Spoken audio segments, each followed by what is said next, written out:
Okay, so we're gonna do the review of yesterday's match against Real Sociedad. Now, we played them 2-0 win, good win, I must say. As we steer clear of Real Sociedad now, as you know, their title chance have been dealt a severe blow. They had early title hopes, obviously earlier in the season when they did top the La Liga, but now after a couple of dodgy results on the bounce, they look further than they have ever been from the La Liga title. So earlier today, there were also other losses for key rivals such as Atletico Madrid, who dropped points against Mallorca from a late Kubo winner, which is good to see. He's helping us even without being at Real Madrid, as well as a Real Betis win against Barcelona, 1-0, Juanmi with the goal. Barcelona should have really won that game, but they couldn't take their chances. And towards the end, Abde missed a really good chance where he had a sitter, but he just blazed it over the bar. So obviously, the pressure was on us going into this game. We win and, we extend the lead on Atleti and Barcelona. And now that we have won, it is 16 points ahead of Barcelona, which is fantastic. And also, I believe it is 8 points ahead of Atleti. So what do you think on the lead that we have gained so far this season? Yeah, so far I think it's 13 and 16 actually, but in relation to the lead that we have, it's so important because last year I think we lacked the quality to win matches, and games that we lost last year we're winning this year. The games that we drew last year we're winning this year, so that has given us the extra bit of quality. As informed, I know in the earlier episodes of this podcast, we always stated that if we had this quality of last year with Vinicius and Foreman scoring, then we would have won it. It's good that these players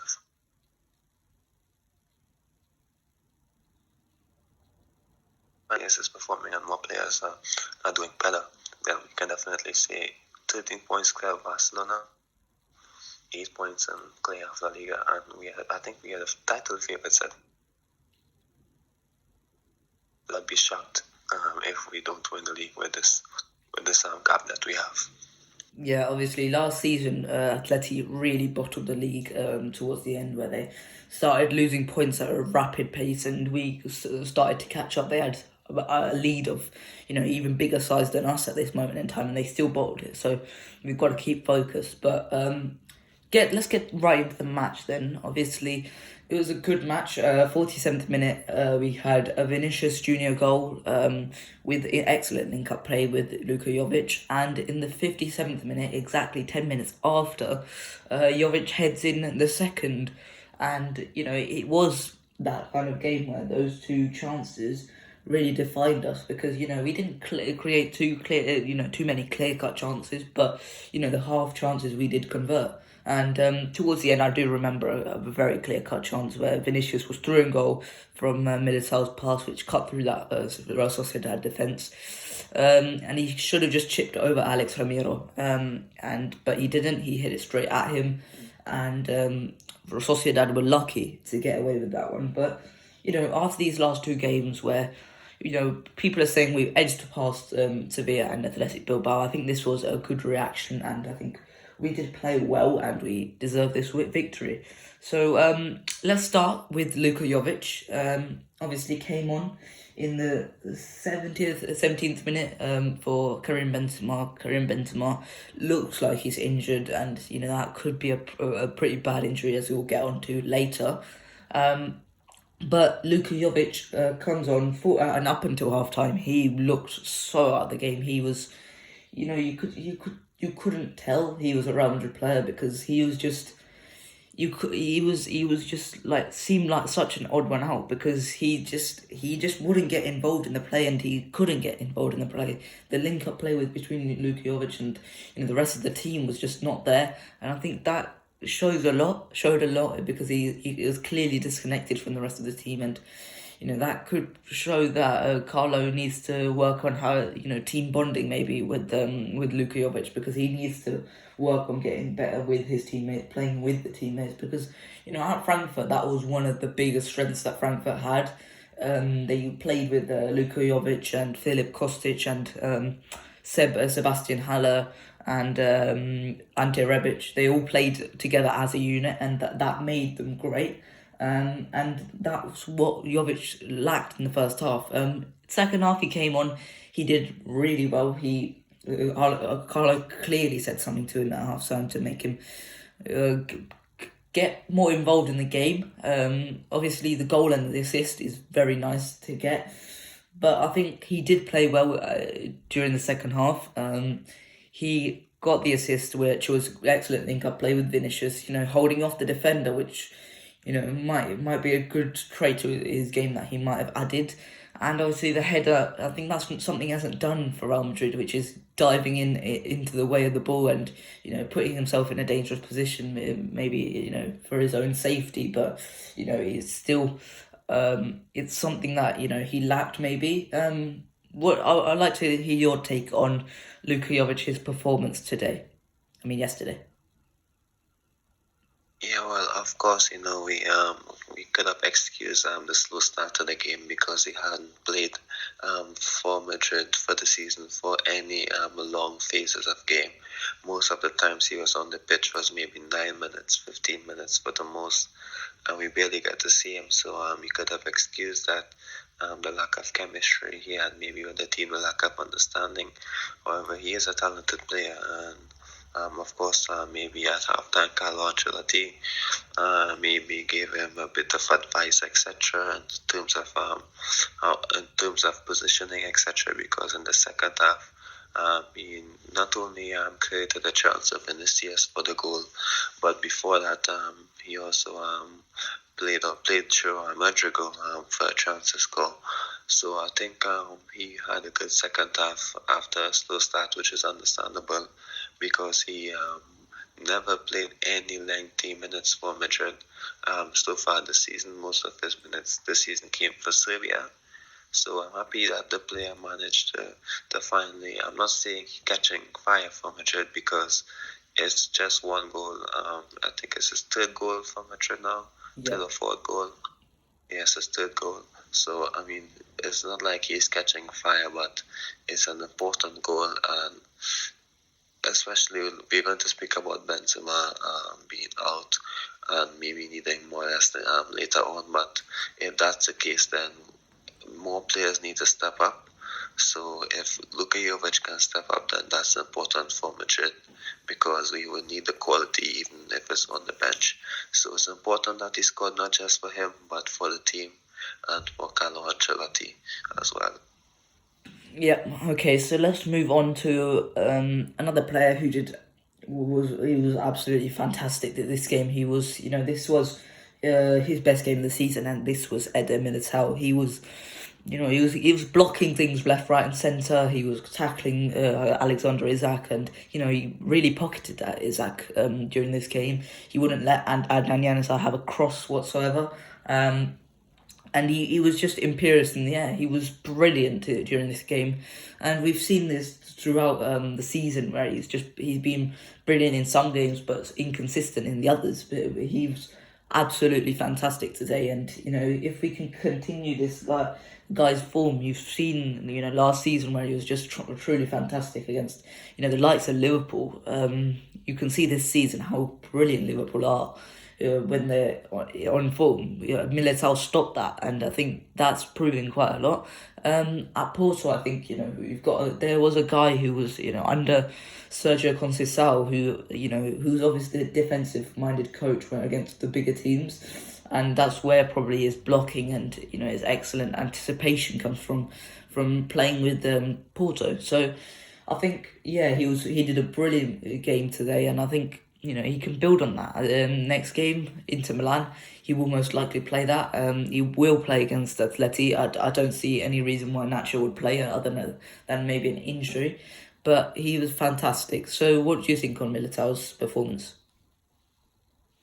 it was such an important performance for Madrid that Militao did well in the back with Alaba, because Madrid actually struggled at the back in the latest game against Bilbao, and Courtois had to be making a lot of saves. So I think this was an important game, despite the defensive blips in matches earlier this season, or the last two games. It showed that Madrid can defend. It showed that Madrid can perform when matters. It showed that the team actually do have a strong chemistry at the back, despite a few blips. And actually, Militao made a lot of headed interceptions on yesterday, and that's important when you're playing alongside Alaba, because obviously Alaba isn't any Sergio Ramos in the air. So of course, maybe other teams would try to exploit that. But what I'm most happy about was Sociedad went with a 4-4-2 with two strikers. Alaba and Militao dealt with them well. Not many chances. Even the fullbacks did well. Not many chances as well for Sociedad. So I'm actually shocked that we played so well today, and that good defensively against Bilbao, even though quote unquote the team were a bit fatigued. Supposed to be a bit more fatigued in this game. It seemed like we handled Sociedad well, and that's important. So I have to say, with Militao, I think he's taken steps forward. Obviously, you won't have 10 out of 10 performances each game, but we should be happy with what he's doing, because obviously when you're replacing Sergio and Rafael, I think that's a step in the right direction. And it shows that if we assign a centre-back, it shouldn't be anything more than a backup to Militao and Alaba, because Militao and Alaba could be a good pairing for years to come, maybe next 4 to 5 years, I guess, because they're both young. Alaba's young for a defender, for a central defender. He's still fast, although that's why he's a left back, so of course that's why he's fast as well. But maybe if Madrid sign a defender, it's not to take Militao's place, because it's clear that he's developing, and the club has a lot of faith in him. So this is a good performance and a good step for him. Yeah. Let's get on to the midfield. And this is probably the nice section to move on to our next topic as a whole. I won't speak about Vinicius, because these performances are brilliant. And we've seen this every game for the last few weeks, for the last months this season. He's been brilliant, and I'm running out of superlatives to say for him, because he is just magnificent. And at this point, people are starting to say that he's more important to Real Madrid than Karim Benzema, who we'll get to in a second, as I said before. So quickly, just what was your thoughts on Vinicius this game? Because he was very important to us breaking the deadlock in the first with the first goal. Yeah, we say this each game now. He's the key player for the team, because he links up so well with his teammates. The finish, he made it look so easy. However, surprisingly, last season, it's a goal that maybe he may not have scored. And so, the finish is amazing for me, because it just shows how far he's come, to be honest. And we're basically saying the same thing each game. Now, the way he links up with his teammates, how easy it is for him to be calm and composed on the ball, how he can glide past defenders, and it's just amazing. Like you said, there's not many words we can use to explain the player and how good he's doing now. It's actually quite shocking, I can say, because no one expected that 10 goals this season. People would be happy if he had 10 goals for the entire season. So it's important that he keeps doing well. And in relation to being more important than Benzema, I think he's just as important as Benzema now to the team, because he's definitely scoring the goals as well and linking up well with Benzema, so, and he linked up well at Jovic, which shows that he can play with multiple players as well. And I think that I'm not saying that you could just sign another striker because, of course, Benzema is a one-of-a-kind striker. However, in terms of a player like Vinicius, it's difficult to find another player like him. Even in terms of what he's doing now, even Mbappe as a left winger isn't the same as Vinicius. They're both different players and both have their unique skill sets. So that's why he's doing well, because there isn't any other player like him. And if he's doing well on form, and then of course it's going to be hard to stop him this season. So of course it's not much we can say, it's not much we can add, because of course we spoke about Vinicius a lot of times earlier this season, from the very start of this year, since he started, since that 2 goals against Levante. Of course he's just been amazing. And I think at the start of the season we said in the AC Milan game and the last game in pre-season, we both said that he was good. He was so calm on the ball, and even though he was just running and defenders, you can see that he was in control, and that actually gave me a positive feeling for the season. And of course, despite that giving me a positive feeling, I still didn't expect all the goals. So it's not much you can say. I'm sure if you watch Madrid play, you're going to know Vinicius is so important. So even if you just watch the highlights alone, there's not much you can say. Anyone can make an analysis of how important he is just by even watching highlights. That shows how good he is.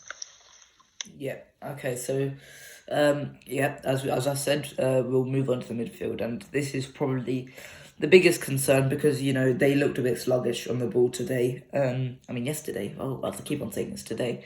It was not. Yesterday they just looked a bit sluggish on the ball. Yeah, they were crisp with their passing always, but they looked tired, and they looked really dragged. And earlier in the season, Carlo kept on rotating the squad.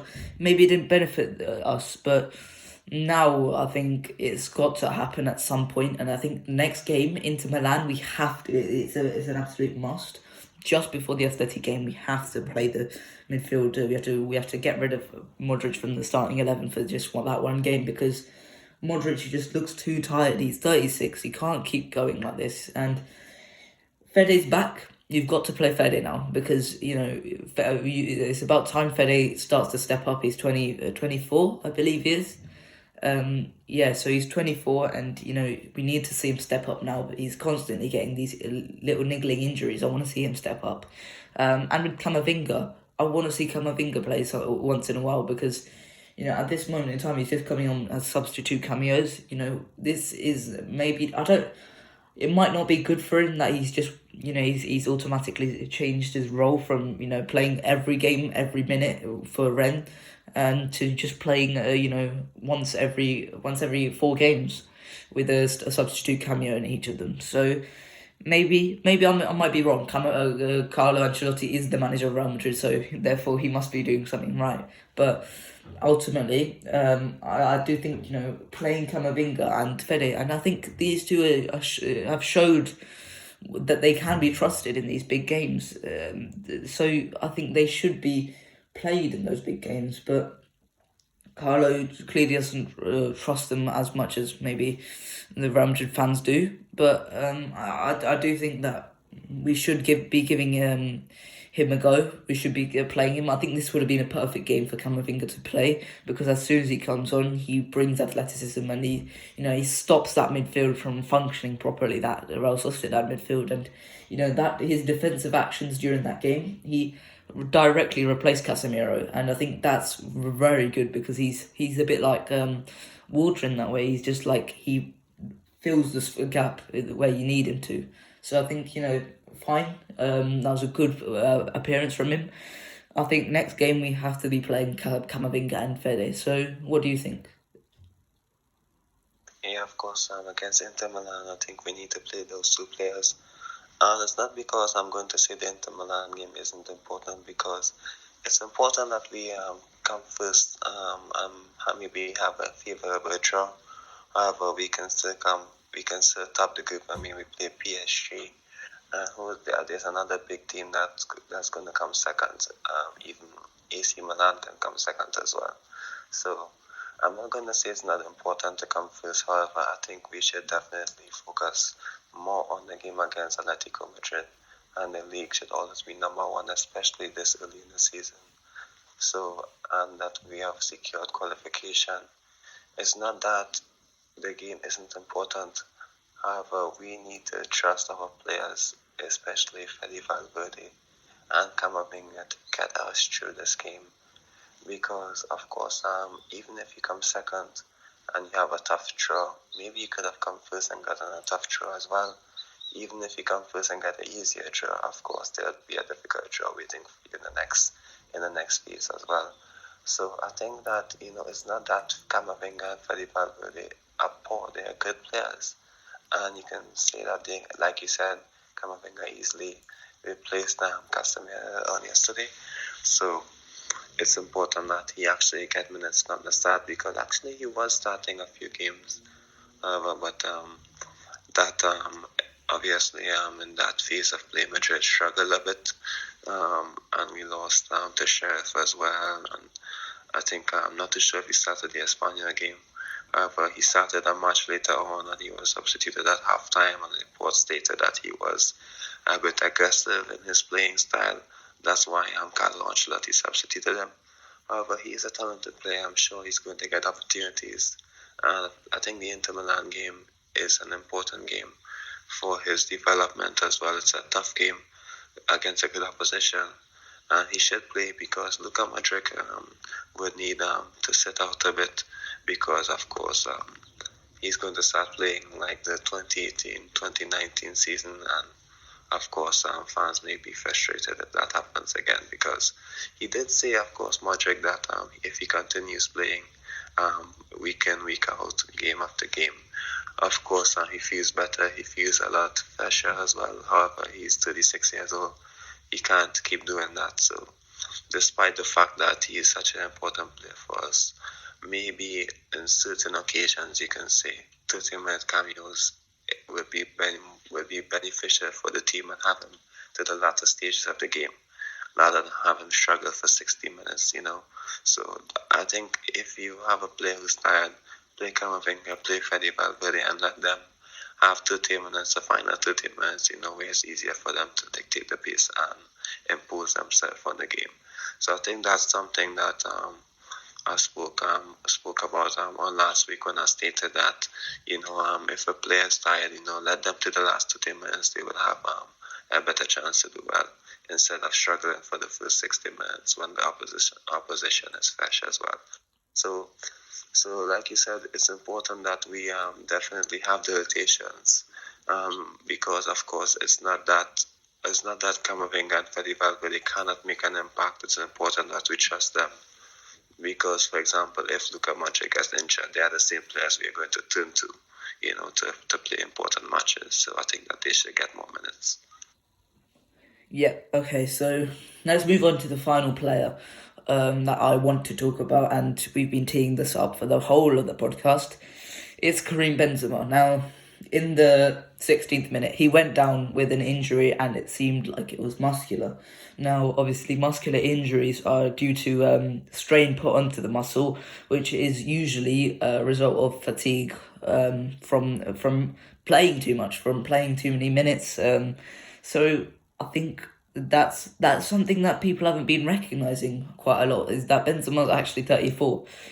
Ultimately, we look at Modric and we look at Kroos and we say, oh, those two are very old, they could get injured very easily. We don't look at Benzema that way. I don't get why we don't, but we don't. And now we've got a Benzema injury, and this is a proper bad injury, because earlier reports said that he would be out he would 100% be out for the Inter Milan game, and he might be out for the Atleti game, which is so damaging, because ultimately he is our best player, and when he's on form, the whole team will be on form. And I think Benzema against Atleti, we need him to play. So I think this is probably going to teach Carlo something, that maybe playing Mariano and playing Jovic or some games may be all right, against an Elche like we did earlier in this season. Maybe it might sacrifice our performance, but if we get 3 points, then who cares?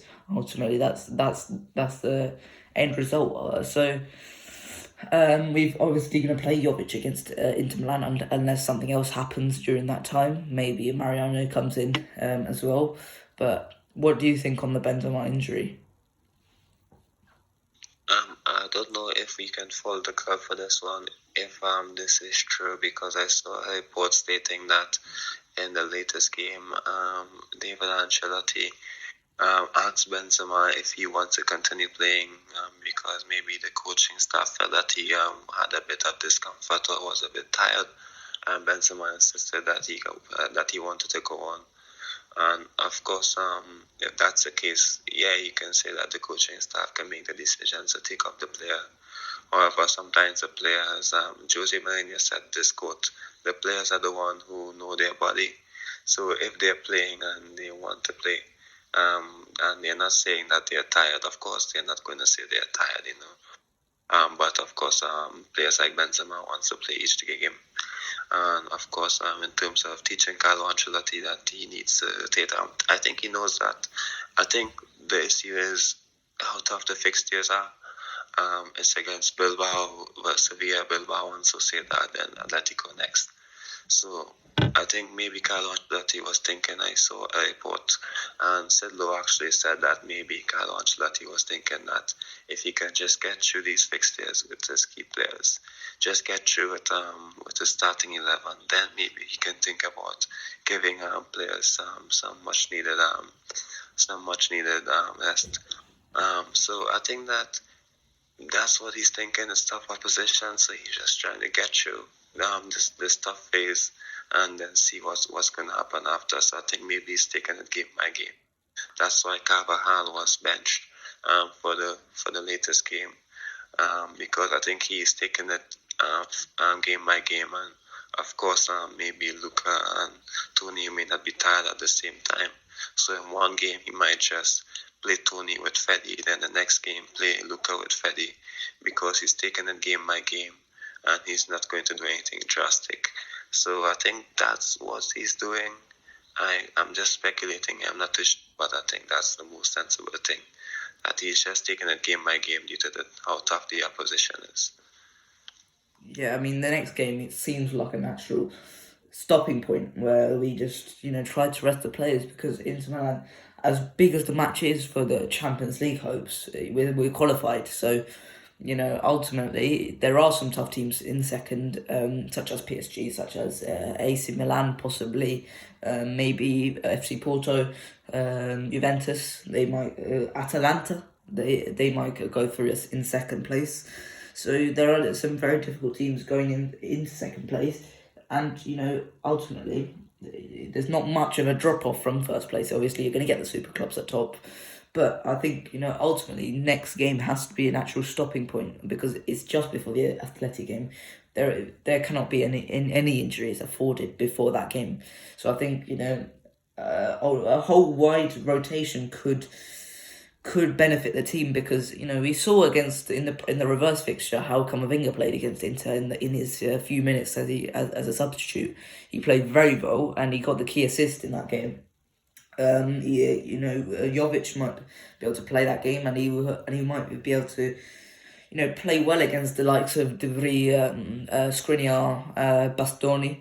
As well as, the midfield might need some rotating, especially if they've got Barella in the midfield, who I really like. He's going to be very dangerous in that midfield. And we've got to be sure that he can play that game, that midfield. And I think if Valverde is playing that game, you could do a bit of a mark job on Barella, trying to limit his effect on the game with Valverde and Camavinga in the midfield alongside Casemiro. And in terms of their striker, they've got Lautaro and Edin Dzeko. Edin Dzeko has been in insane form this season. He's banging in the goals, left, right, centre. He's been fantastic, and where his main strength's going to be, and that's going to be from from headed goals. So you've got to playing, guys that are good in the air. Maybe that drops Alaba from the team and brings in Nacho. You never know. But I think this is a game where you have to be playing, a bit negatively because, ultimately Inter Milan, they win, they go through. If we draw, we go through in top spot. So we've got to be careful here. This is a big game. But I think that should be the end of today's podcast. Have you got anything else to add on yesterday's game or future rotations? Yeah, I think we covered almost everything. The importance of the rotations in the squad, to avoid any long-term issues. So I think we covered everything. Of course, we covered everything in the game against Sociedad, which was obviously a better performance to the Bilbao and Sevilla game. So, of course, I'm looking forward to the Inter Milan game. It's important that we win this game, but it's important that we not take too many chances in terms of the players that are fatigued. So, it's not much to add that we haven't spoken about. So, I think that's it for me as well. Okay, so thank you guys for listening. Let's hope we can get the win against Inter Milan. Next week, obviously, the Atleti game. We'll either be previewing that or reviewing it because it's a giant game for our title hopes this year. Well, that's it for today's podcast. Thank you guys for listening, and I will see you guys later. Bye-bye.